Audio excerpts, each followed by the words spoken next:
So in the last video we learned about elementary matrices and what makes a matrix elementary and not elementary.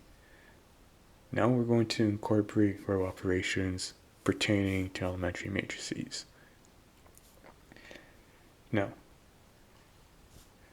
we're going to look at the matrix below, and can you tell me the relationship between two products that created the final matrix?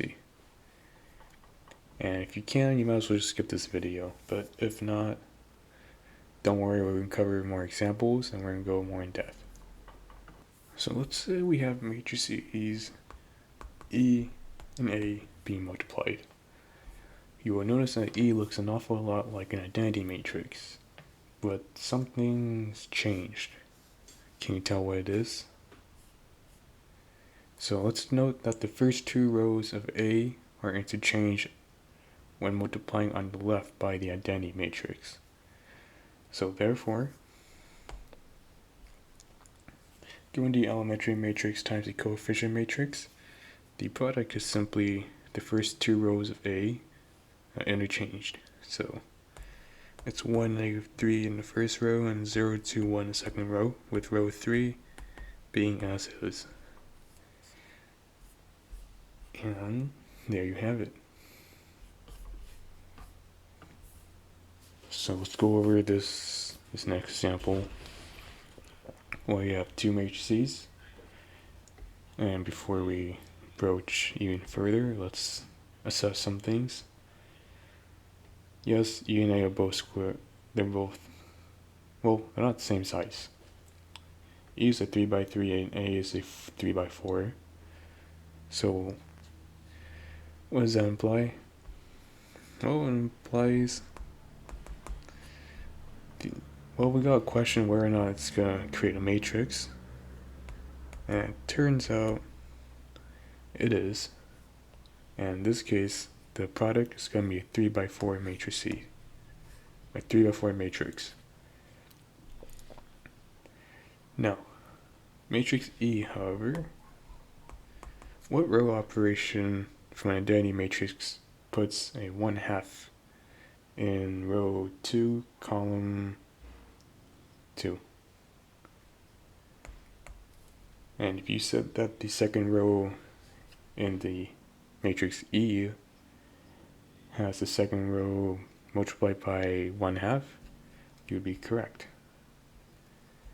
And therefore, the coefficient matrix A has rows 1 and 2 as is, but with row 2 divided by 2. So rows 1 and 2 will be the same, and we divide 2, 6, and -4 collectively. So we have 0, 1, 3, and -2 as our product. And there we go. Let's note that the second row of A is simply multiplied by 1/2 when multiplying on the left by the matrix E. Okay, so let's look at this matrix multiplication problem. So our matrix E, let's ask ourselves what row operation yields the second row having 2, 1, 0. And if you were to say it is simply the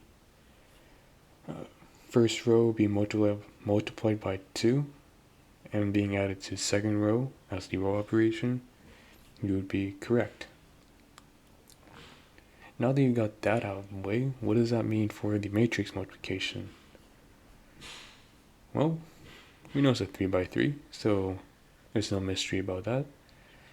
And the row operation for E will transcend into A. So therefore, the first row of A will be multiplied by a factor of 2, and it will be added into the second row when multiplying on the left by E.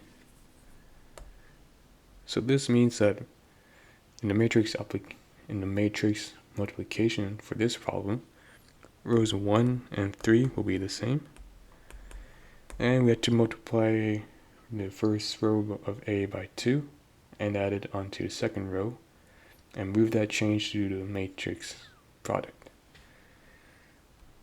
So to go from E to A, it's going to look like this. 2 times row 1 plus row 2, and you move that to row 2. And it's going to look like this as your answer. And there you have it.